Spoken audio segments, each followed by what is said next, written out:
Hello guys, our menu for today is arroz con tres delicias. Kanin na maraming lahok. Ayan.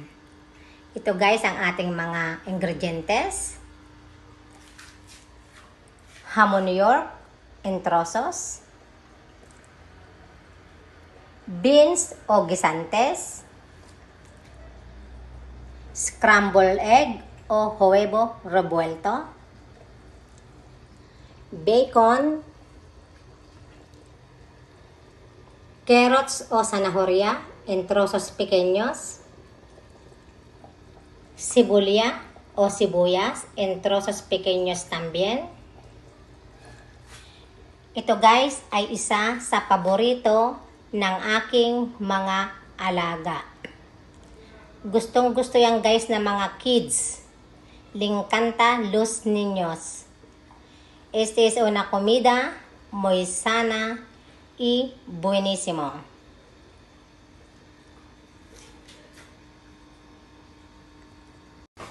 Magpakulo tayo guys ng tubig na may kunting asin at mantika. At kapag kumukulo na, ilalagay natin ang arroz o bigas. Ayan guys, ilagay natin ang medio kilo di arroz. Tapos, aalagaan natin ng halo. Ayan guys, lagyan natin ng olive oil. Ayan. Una natin ilagay ang sibuyas o sibulya.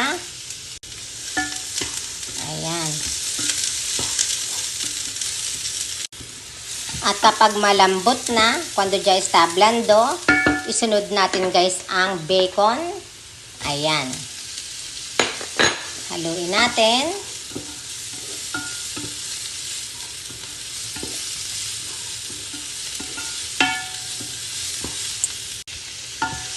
Cuando ya está hecho, kapag luto na guys, ayan, isunod natin ang carrots o zanahoria. Ayan. Muy fácil guys. Arroz con tres delicias. Ngayon naman guys, isunod natin ang hamon New York. Ayan. Diba napakadali guys? Napakasustansya niyan guys. Muy rico. Y ahora el siguiente es el beans o guisantes.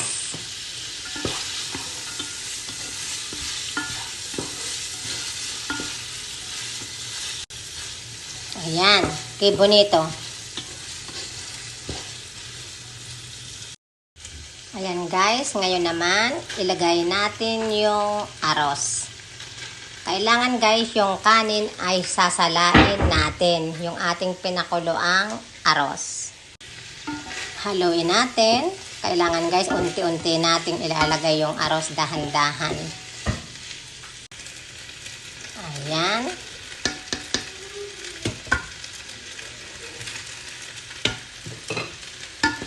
Haluin pa rin natin. Ayan guys, ngayon lagyan natin ng konting asin, konting-konti lang, sal. Y vamos otra vez a moverlo. Ya está listo. Y ahora, echamos el huevo. Ilagay natin guys yung itlog na binati natin. Ayan. Hahaluin natin ngayon yan. Ya está listo nuestro arroz con tres delicias. Muy fácil, ¿verdad? I hope you like it guys. Thank you all. Thank you very much for watching. God bless. Arroz con tres delicias.